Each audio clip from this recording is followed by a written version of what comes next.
atau anjing pelacak. Istilah ini bisa digunakan untuk para penagih hutang yang mengintai mangsanya. Kita akan lanjutkan perjalanan dan gelut dua anak muda berbahaya, Gonwu dan Wujin, melawan komplotan gangster rentenir yang sangat berbahaya. Ini bukanlah masalah siapa yang benar atau salah. Ini adalah tentang melindungi orang-orang yang mereka cintai. Tanpa lama-lama, yuk kita gaskan.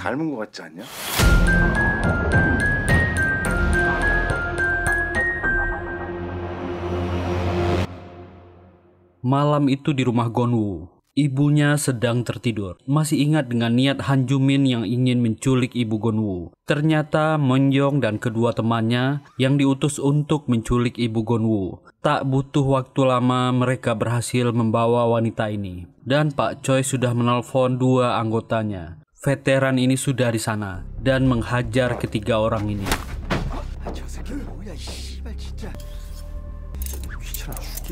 Mereka bermain pisau dengan orang yang salah.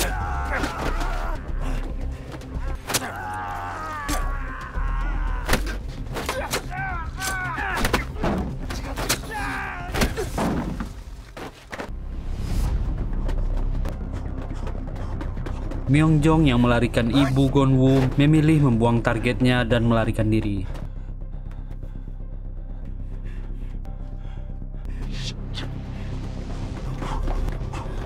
Tapi tetap saja dia tertangkap. Ternyata orang ini adalah pemilik restoran sushi di Part 1, Hwang Yang-jong. Orang ini sangat kejam. Dia menyiksa orang ini dengan pisaunya. Dan satu orang suruhan Pak Choi yang lain pun datang ke stasiun bawah tanah. Pria ini bernama Lee Du-yong. Dia tak melihat ketiga anak muda yang harus dia selamatkan dan memilih pergi dari sana. Salah satu gangster yang ingin menanyainya bernasib sial. Mereka bertiga pun berkumpul di toko buku. Para cowok ini mengobati lukanya. Tiba-tiba HP Gonwu berbunyi. Itu dari ibunya yang menangis. Ternyata ibunya sudah berada di kediaman Pak Choi dan menjelaskan apa yang terjadi. Dia telah diselamatkan oleh Pak Choi. Pak Oh meminta mereka turun. Tentu saja ketiga orang ini kena marah habis-habisan. Apalagi Yeonju yang bandel. Mereka sudah dilarang, tapi tetap melakukan juga.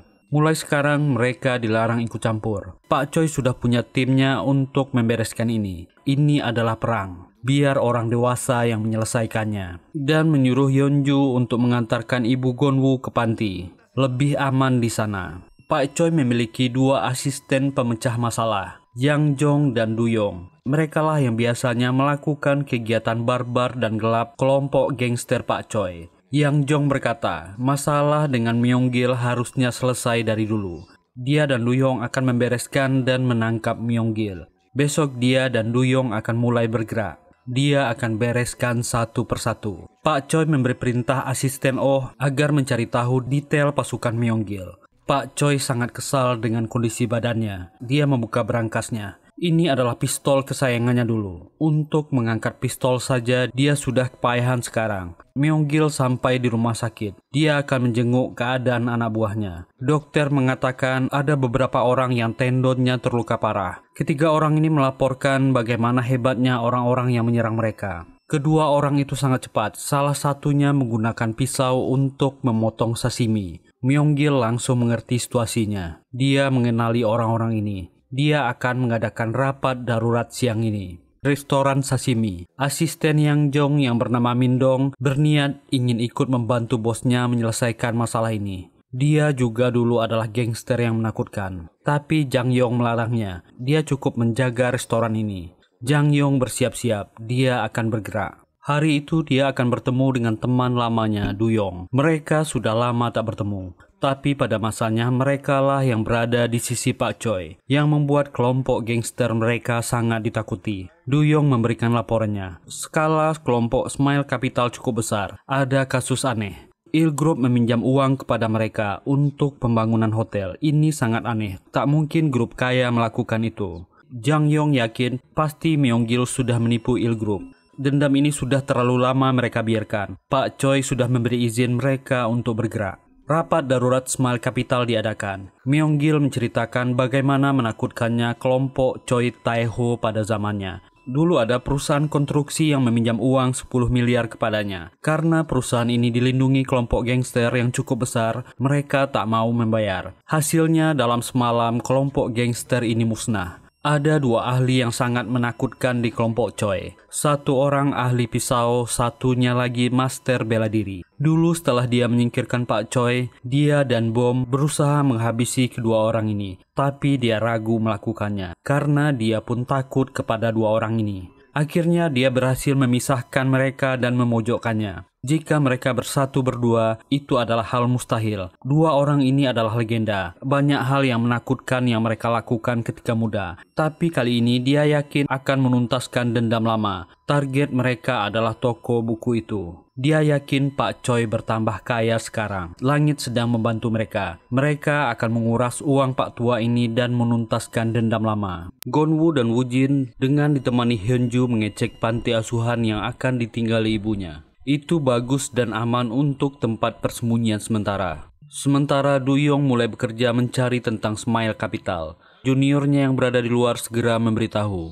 Smile Capital menghajar, mengurung dan mengancam putra orang kaya Il Group. Rumornya mereka punya rekaman video. Para senior ini berdiskusi dengan Pak Choi. Asisten Oh Data membawakan data detail anak buah Myung-gil, Han Jun-min, kepala marketing, bekas narapidana penipuan, Im Jong-du, lulusan kepolisian yang dipecat kesatuan gara-gara pelecehan. Cuma alamat rumah Junmin yang mereka dapatkan. Du-yong akan mengurus Junmin. Untuk sementara Jang Yong akan mengikuti Myung-gil. Juga ada pria besar yang bernama Bom. Pak Choi mengatakan orang itulah yang melemparkannya keluar jendela. Yang paling mendesak sekarang adalah aset di toko buku. Itu harus dipindahkan segera. Jang Yong dan Du-yong memberi saran agar anak-anak muda ini saja yang memindahkan. Dia yakin dengan kemampuan Gonwoo dan Woojin. Mereka mengalahkan hampir 50-an orang di stasiun bawah tanah. Kedua pemuda itu luar biasa. Saat mereka makan malam, Hyunju mendapat pesan dari kakeknya. Mulai tengah malam nanti, pindahkan semua aset toko buku.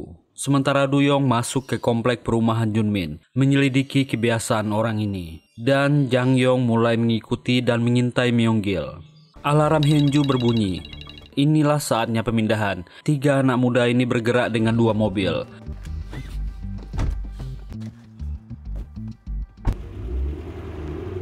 Pak Choi berharap operasi malam ini sukses. Mereka sampai di komplek pertokoan, menyiapkan kotak-kotak kardus tempat pemindahan. Tapi 2 orang Myung-gil sudah bersiap di sana dan mengamati mereka. Itu adalah Im Jong-du. Woojin dan Gonwoo akan mengambil troli agar mereka gampang memindahkan uang. Sementara Hyunju akan menyusun uang di lantai. Kedua pemuda ini pergi mengambil troli di gudang. Sementara Hyunju mulai menyusun. Dia berhenti, merasa ada gerakan di CCTV. Dan mengamatinya. Ada pria besar yang mengikuti ke gudang. Ingin memperingati 2 temannya, dia dibokong oleh Jong-du.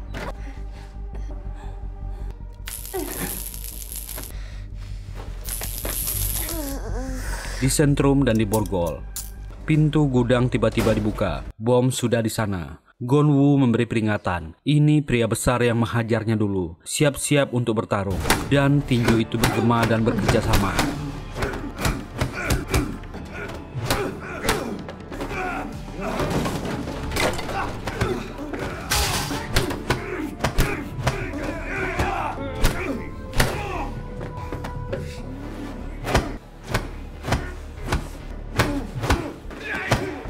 Kedua pemuda ini dengan tinju cepatnya menghajar Bom.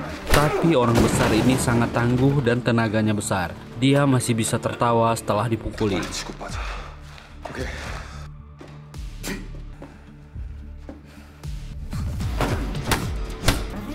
Combo kedua pemuda ini sangat bagus. Bom bukanlah lawan mereka. Biom dengan brutal membabi buta menggunakan barang-barang untuk melempar barang.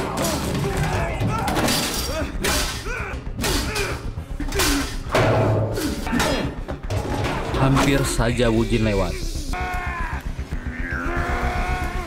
Untunglah Gonwoo sigap.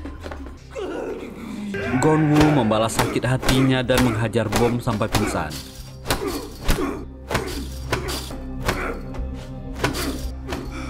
Tinju pemuda ini sangat keras.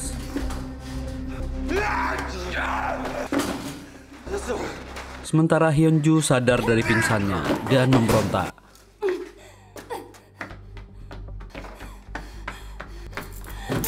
Jongdu mengejarnya, tapi gadis ini berhasil membalikkan borgol, lalu mengambil tongkat kayunya.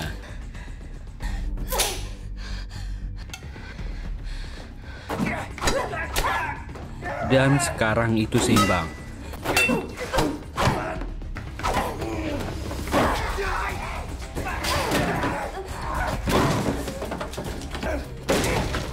Gadis ini sangat lincah.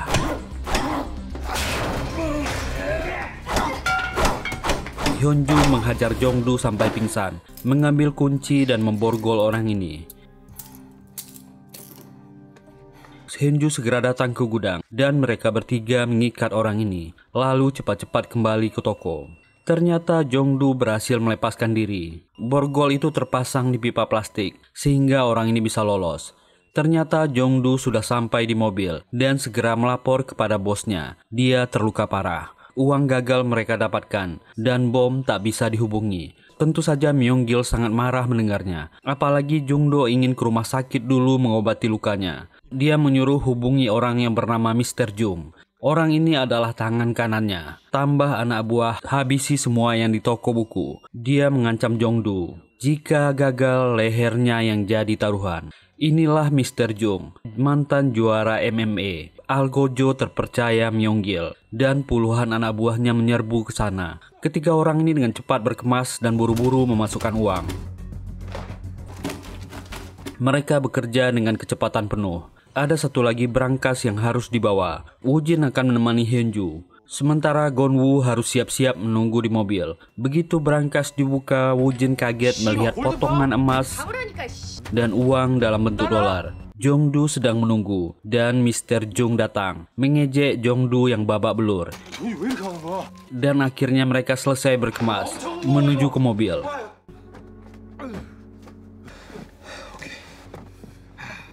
Tapi ternyata orang-orang ini telah sampai dan menghalangi pintu keluar. Sekarang apa yang mesti mereka lakukan? Mereka akan menerobos.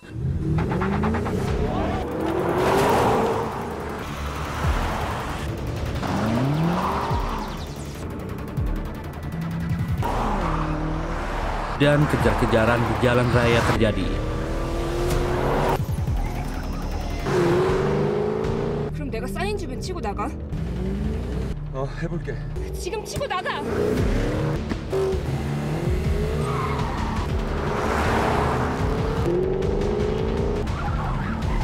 Mereka melakukan segala cara menghentikan mobil Hyunju.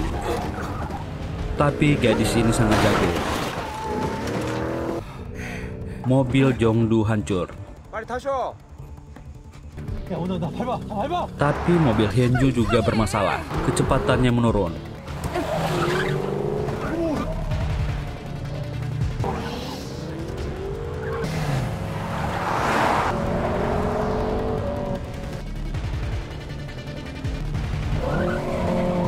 Di terowongan ini mereka coba menghentikan mobil Hyunju.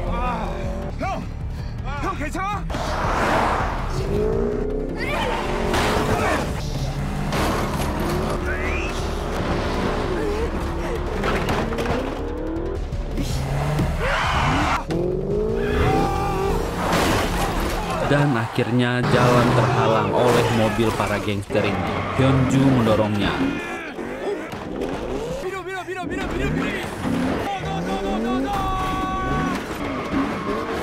Mobil gangster ini terbalik.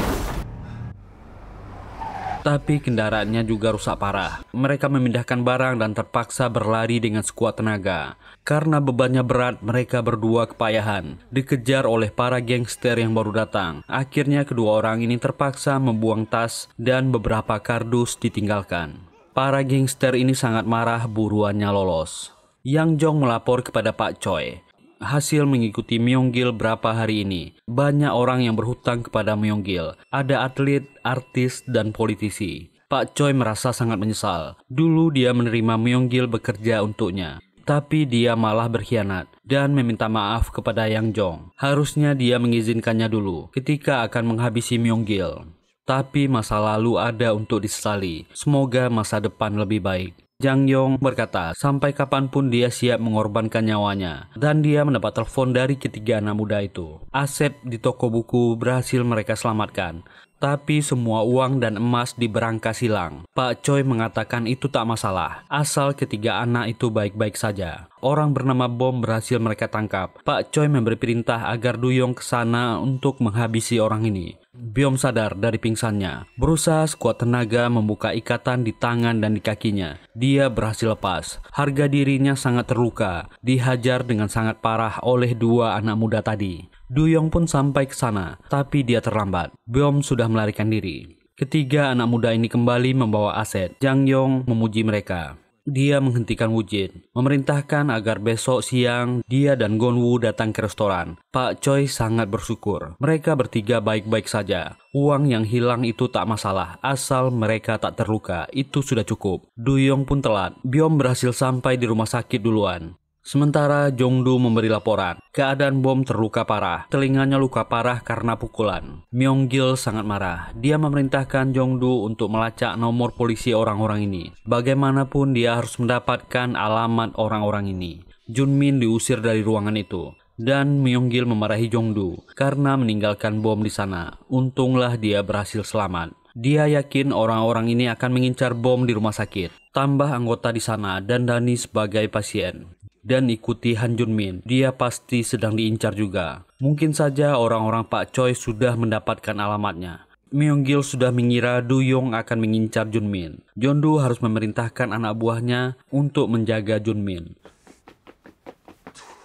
Gon Woo yang pulang berolahraga menyapa Pak Choi. Gon Woo benar-benar sopan dan duduk. Pak Choi sangat senang. Sejak dua pemuda ini bersama Hyunju, dia lebih ceria. Karena Hyunju sudah lama kesepian, dan gajinya yang dibayar di muka adalah bonus untuknya, karena dia berhasil menyelamatkan aset di toko buku.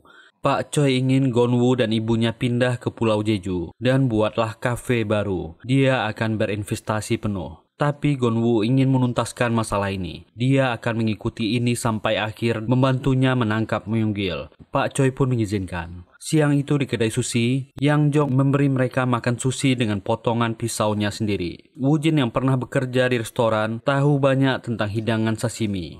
Yeonju bertanya, apa rencana mereka selanjutnya? Mereka akan berusaha untuk menghabisi Bom dan menangkap Jongdu. Mereka akan mencari bukti yang akan memberatkan Myung-gil. Duyong datang ke sana, berkenalan dengan kedua anak muda ini, memuji kerja mereka di stasiun bawah tanah. Kedua anak muda ini hebat. Duyong memberi peringatan, jika mereka ikut operasi ini dan tertangkap polisi, mereka tak akan bisa kembali ke ring. Petinju dengan catatan kriminal akan dibanet dari ring selamanya. Kedua anak muda ini sudah yakin dan akan ikut. Mereka akan membalas budi Pak Choi. Myung-gil orang yang sangat jahat. Mereka akan ikut sampai akhir.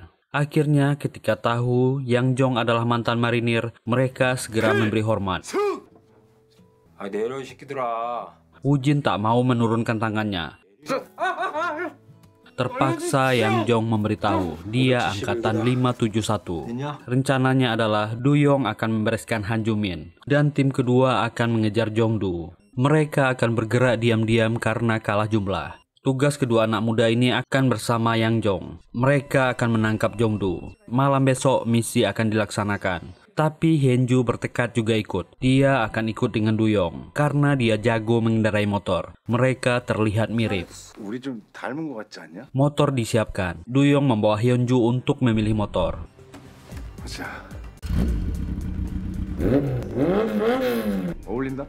Sementara kedua pemuda ini diajari Jang Yong untuk menggunakan pisau. Awalnya kedua pemuda ini menolak, tapi Jang Yong memaksa. Pisau ini akan berguna untuk mereka. Sementara Hyunju berlatih keterampilan bermotor sambil menyerang musuh. Mereka sudah siap. Ternyata Byom keluar dari rumah sakit. Dia melihat banyak anggota Myung-gil di sana. Tapi karena kesal dengan kekalahannya dari Gon Woo, dia menghajar orang-orang ini. Operasi ini akhirnya dimulai. Hyunju dan Duyong mengintai di komplek apartemen Junmin. Mereka menunggu orang ini pulang. Tapi tugas ini akan sulit karena orang-orang Myonggil juga datang ke sana mengawal Junmin. Target masuk. Hyunju melapor. Duyong bersiap. Mereka akan menyerang. Junmin masih berjalan dengan santai dan Duyong menyerangnya. Orang-orang Myonggil segera turun menolong Junmin, tapi Duyong yang lengah diserang. Untung Hyunju segera turun membantunya. Mereka berhasil keluar dari sana.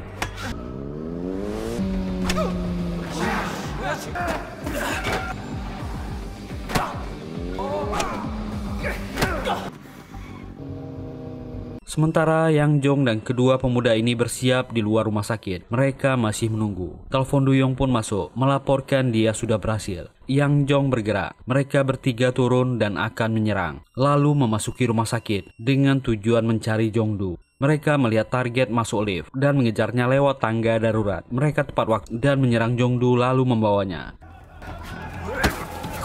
Salah satu gangster melihat sesuatu, tapi dia segera dihajar wujud.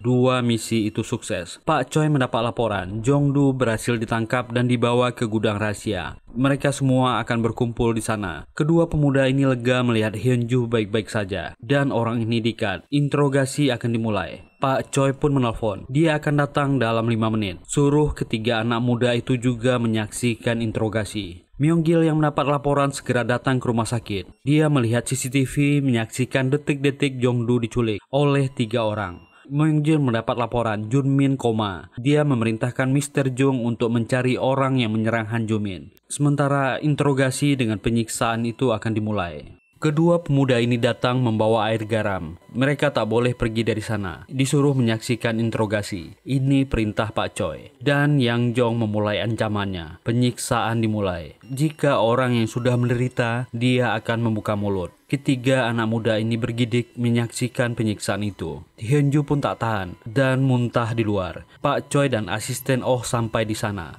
Hyunju protes kepada kakeknya. Kenapa mereka harus menyaksikan ini? Pak Choi menjawab, kalian akan mempelajari ini untuk masa depan. Ini adalah perang hidup dan mati. Dan tak menjamin dia akan hidup setelah ini. Hyunju yang tak tahan pergi dari sana. Pak Choi pun menyuruh asisten Oh mengawasinya. Dia memberi pesan kepada Gonwoo. Jika dia sudah tak ada, dia harus melindungi Hyunju sampai akhir. Untuk mengakhiri perang dengan Myonggil ini, mereka butuh keberanian dan kepercayaan. Pak Choi sampai dan duduk di depan orang ini. Perban itu dilepaskan. Pak Choi berkata, di antara semua anak buah Myonggil, dia mungkin yang paling mengenalnya. Ceritakan semua yang dia tahu hari ini. Jika dia jujur, dia akan menyelamatkannya dan mengirimnya ke luar negeri. Memberinya uang yang banyak. Myonggil pasti tahu Jongdu telah ditangkap. Jongdu tahu dia tak akan selamat dari bosnya yang kejam itu. Pak Choi menambahkan, dia akan dikirim ke Guam dengan uang yang cukup untuk hidup tenang. Jongdu orang yang pintar, tahu dia tak punya jalan lagi. Dia mengaku semua yang dia tahu kepada Pak Choi. Dengan lancar Jongdu mulai bercerita. Duyong pun mulai merekam. Dia telah bekerja selama 5 tahun, memastikan semua tindakan ilegal Myonggil tidak tercium polisi. Dia menceritakan semua perbuatan yang mereka lakukan ketika mengancam putra Il Group dan latar belakang peristiwa itu bisa terjadi. Myonggil juga dekat dengan wali kota. Ada 50 orang yang lain, politisi dan pejabat mereka ancam dengan cara yang sama. Merekam lalu memeras mereka. Semua barang bukti dan kelemahan itu disimpan di hard disk di dalam brankasnya. Brankas pintar buatan Jerman. Hanya bisa dibuka dengan denyut nadi Myonggil. Jika ada keadaan darurat, itu bisa meledak sendiri menggunakan aplikasi di ponselnya. Itulah senjata bagi Myonggil dan barang bukti bagi polisi. Myonggil adalah orang yang sangat hati-hati. Ada skuad yang berisikan 30 orang. Pimpinannya bernama Mr. Jung, mantan juara MMA yang di Bennett. Dia adalah algojo Myonggil. Dan sudah banyak mayat lawan-lawannya yang dia kubur secara rahasia. Pak Choi cukup puas dengan pengakuan Jongdu. Dia akan diasingkan di rumah sakit pribadinya. Setelah ini selesai, tiket pesawat, uang, dan paspor akan siap untuknya. Dan satu pertanyaan terakhir, di mana Myonggil menyimpan emasnya? Jongdu menjawab, hanya Byom yang tahu. Orang itu bertemu dengan Byom di penjara. Dan Byom sudah seperti adik baginya. Apakah kelompok Pak Choi sudah unggul kali ini? Ternyata belum. Myong-gil punya cara untuk membalikan situasi. Dia menyuruh Hong Min datang ke bar miliknya. Tanpa basa-basi dia langsung menghajar dan mengancamnya. Dan menelpon saudara sepupu Hong Min, Min Gang-yong, komandan detektif. Permintaannya sederhana. Sambil menyiksa Hong Min, dia ingin polisi mengerahkan anggotanya mencari info seorang pemotor yang kabur setelah melukai seorang anggotanya. Myong-gil menyebutkan nomor polisinya. Nomor plat itu palsu. Dia tak mau tahu. Gang-yong harus mendapatkan alamatnya dalam 5 jam. Jika dia tak menemukannya, video adik sepupunya akan beredar di internet. Jika itu terjadi, saham Il Group akan merosot tajam. Dia bisa memilih melakukan permintaannya atau tidak dan menyita HP milik Hong Min. Pemuda ini sangat marah, tapi tak bisa berbuat apa-apa. Mau tak mau, Gang-yong langsung bekerja dan mencari pemotor itu. Sementara di perjalanan, Pak Choi berjanji kepada cucunya. Jika masalah Myong-gil ini selesai, dia berjanji kepada Hyunju akan mengajaknya keliling dunia. Dia juga akan membawa Gonwoo dan Woojin. Mereka akan bersenang-senang. Timer terus berjalan. Semua pasukan bersiap. Orang ini dengan licik memodifikasi sepatunya dan menyiapkan semua peralatan tempurnya. Dengan ini dia akan menghabisi si ahli pisau Yang Jong. Komandan Gang-yong terus bekerja, dia diburu waktu. Waktu semakin menipis. Sementara di rumah Pak Choi, mereka merasa telah unggul selangkah dari Myong-gil. Mereka minum-minum dan makan di rumah Pak Choi. Dan Gang-yong menelpon Hong Min. Jangan khawatir, kita akan menuruti permintaan gangster ini. Lalu kita akan mencari cara untuk melenyapkannya. Dia tak akan tinggal diam anggota keluarganya diganggu. Yang Jong dan Duyong sedang duduk di halaman rumah Pak Choi. Mereka sedang bernostalgia tentang masa lalu. Tiba-tiba Duyong ditelepon, itu adalah istrinya. Inilah yang memberatkannya untuk kembali ke dunia gelap. Istrinya sedang hamil. 2 bulan lagi dia akan menjadi seorang ayah. Yang Jong kaget, saudaranya ini telah berkeluarga. Pulanglah dan belikan sesuatu untuk istrinya. 형, 고맙다. Gonwoo bicara dengan Pak Choi setelah semuanya tidur. Pak Choi berjanji setelah semua ini selesai, dia akan membuatkan sasana pribadi untuknya, agar dia bisa fokus meneruskan karir tinjunya. Sementara ibunya bisa membuka kafe di lantai dasar. Biaya sewanya gratis seumur hidup. Gonwoo sangat terharu. Dia berterima kasih. 감사합니다, 사장님. Akhirnya, setelah seluruh tim IT kepolisian bekerja keras, mereka menemukan jejak Duyong yang menaiki motor. Mereka berhasil men-tracking alamat bengkelnya. Myong-gil sedang bersenang-senang dan latihan fisik. Dia menerima telepon dari Gang-yong. Orang ini memberikan alamat. Myong-gil segera bersiap dan memberikan perintah kepada seluruh anak buahnya. Mereka bergerak. Mereka sampai di bengkel milik Duyong. Seluruh pasukannya berpencar. Ini adalah bengkel motor milik Duyong. Mereka mulai mencari. Ternyata disinilah tempat Jongdu mereka interogasi. Targetnya sekarang habisi kedua tangan kanannya dan target terakhir Pak Choi. Alamat Duyong mereka dapatkan dari fotokopi ID di kantor bengkel. Rombongan ini kembali bergerak. Mereka sampai di alamat. Hari sudah menjelang pagi. Pintu diketuk. Istrinya terbangun dan membangunkan suaminya. Ada yang datang. Perempuan ini sedang hamil besar. Ada orang yang mengaku pipa mereka bocor dan merembes ke rumahnya. Wanita ini mengintip. Orang-orang mencurigakan memakai masker. Saat akan membuka pintu, Duyong bangun. Dia curiga dan segera melihat. Itu orang-orang Myong-gil. Mereka menemukannya. Dia segera menyelamatkan istrinya. Agar dia menelpon polisi, laporkan ada perampokan. Dan berjanjilah apapun yang terjadi jangan membuka pintu. Orang-orang ini mulai membongkar pintu. Istrinya segera menelpon polisi. Duyong berusaha memblokir jalan masuk.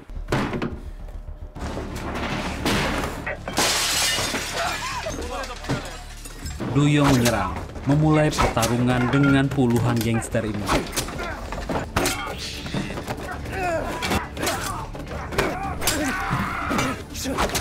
Tapi orang-orang ini terlalu banyak. Ruangan yang sempit membuatnya susah bergerak. Dia tetap melawan dan melakukan apa yang dia bisa.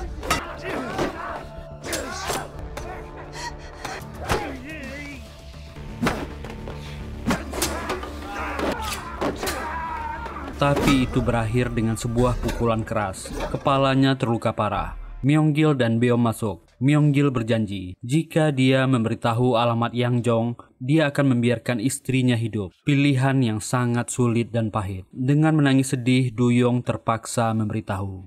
Gon-woo membantu ibunya bersiap-siap dan membereskan barang hari ini. Dia dan Hyun-ju akan mengantarkan ibunya ke panti asuhan. Sebelum masalah ini selesai, ibunya akan aman berada di sana.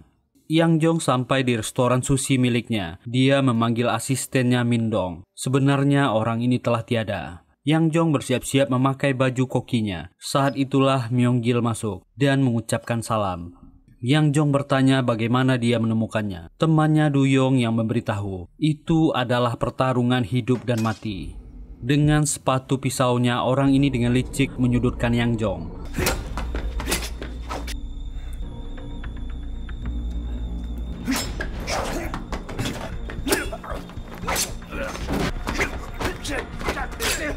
Myung-gil juga memakai jaket anti peluru. Dia sudah sangat bersiap dengan kecepatan pisau Yang Jong. Tapi walaupun terluka parah, orang ini masih susah dikalahkan.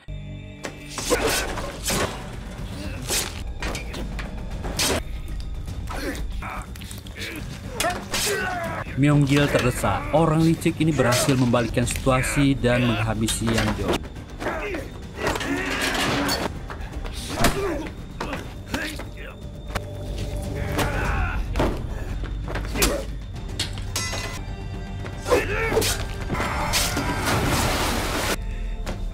Dua tangan kanan Pak Choi sudah dia habisi. Tinggal target utama.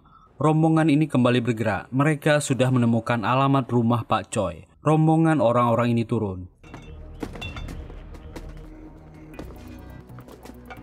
Di rumah itu sekarang cuma ada Pak Choi dan Woo-jin. Myung-gil datang dengan kekuatan penuh. Sementara Gon-woo dan Hyun-ju sudah selesai mengantar ibunya. Mereka dalam perjalanan pulang. Woo-jin sudah bangun dan sedang makan. Melihat ada sesuatu yang mencurigakan, dia segera menemui Pak Choi. Orang-orang Myung-gil sudah datang. Mereka akan ke ruangan bawah. Di sana ada pistol. Belum sempat sampai ke bawah, orang-orang ini sudah masuk. Woo-jin tak ada pilihan lain. Dia bertarung dengan banyak orang.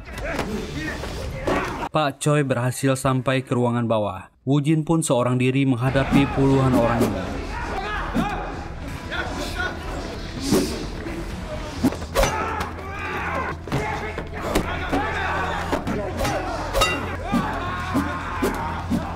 Byom dan Mr. Jung masuk. Woo-jin bertarung dengan gagah berani. Pak Choi pun menyiapkan pistolnya. Mr. Jung akhirnya menghadapi Woo-jin secara langsung. Sementara tembakan sudah mulai di bawah, tapi amunisinya terbatas. Woo-jin memberikan perlawanan yang kuat. Dia tak mudah dikalahkan.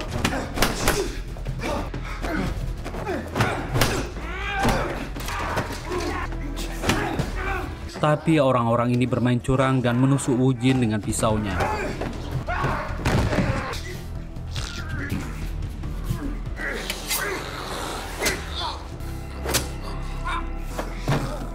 Orang-orang ini sudah mengepung Pak Choi. Mengambil kesempatan, Byom berhasil menangkap Pak Choi dan menghabisi pria tua yang baik hati ini. Nasib tragis itu terulang. Pak Choi terluka parah. Dengan bangganya, Myung-gil masuk dan menyapa Pak Choi yang sedang sekarat. Orang ini berterima kasih dia telah mewujudkan mimpinya. Dia tersenyum melihat brankas yang telah terbuka itu, lalu menghabisi Pak Choi yang malang. Pak tua ini menghembuskan nafas terakhirnya. Uang ini akan menambah pundi-pundi kekayaannya. Uang memang tak pernah membuat manusia ini puas. Hyun-ju dan Gon-woo sampai. Melihat rumah sudah terbakar dan mengeluarkan asap. Rumah itu sudah hancur. Gon-woo masuk ke rumah itu dan melihat Woo-jin sudah bersimbah darah. Gon-woo membawanya keluar. Nafasnya masih ada dan lemah. Hyun-ju sampai di ruang bawah dan menemukan mayat kakeknya. Gon-woo pun kembali masuk. Mereka terpaksa meninggalkan tubuh Pak Choi. Tempat itu akan segera runtuh. Gon-woo pun menyeret Hyun-ju. Dan Woo-jin segera dibawa ke ruangan operasi. Kondisinya parah. Dia kekurangan banyak darah. Karena saat ini lagi pandemi, stok darah selalu kurang. Untunglah darah Gon-woo cocok dengan Woo-jin. Dia melakukan donor. Sementara tim dokter bekerja keras. Gon-woo menangis memohon ambillah darahnya lagi. Dia adalah atlet. Dia tak akan mati. Dialah satu-satunya temannya. Tolong selamatkan. Gon-woo akhirnya keluar dari ruangan donor. Tapi Hyun-ju sudah tak ada di sana. Gonwoo berusaha mencari Hyunju. Dia tak menemukannya di mana-mana. Ternyata Hyunju sudah berada di luar. Telepon dari Gonwoo pun tak mau diangkatnya. Gadis ini melangkah pergi. Dan setelah perjuangan dari tim dokter, Woo Jin berhasil diselamatkan. Operasinya berjalan baik. Beban berat itu terangkat. Gonwoo pun berterima kasih sambil menangis. Dan part 2 berakhir. Serial ini terdiri dari 8 episode. Semua isi video adalah footage dari episode 4, 5, dan 6. Tinggal satu part lagi. Beri kami waktu 2 hari lagi untuk bekerja agar serial ini kami selesaikan. Semoga terhibur menonton video ini. Terima kasih sudah meluangkan waktunya di channel ini. Jika suka dan terhibur dengan video ini, silahkan tekan tombol like, subscribe, dan nyalakan loncengnya. Tetap sehat, tetap bahagia. Kita jumpa lagi di part selanjutnya. Bye.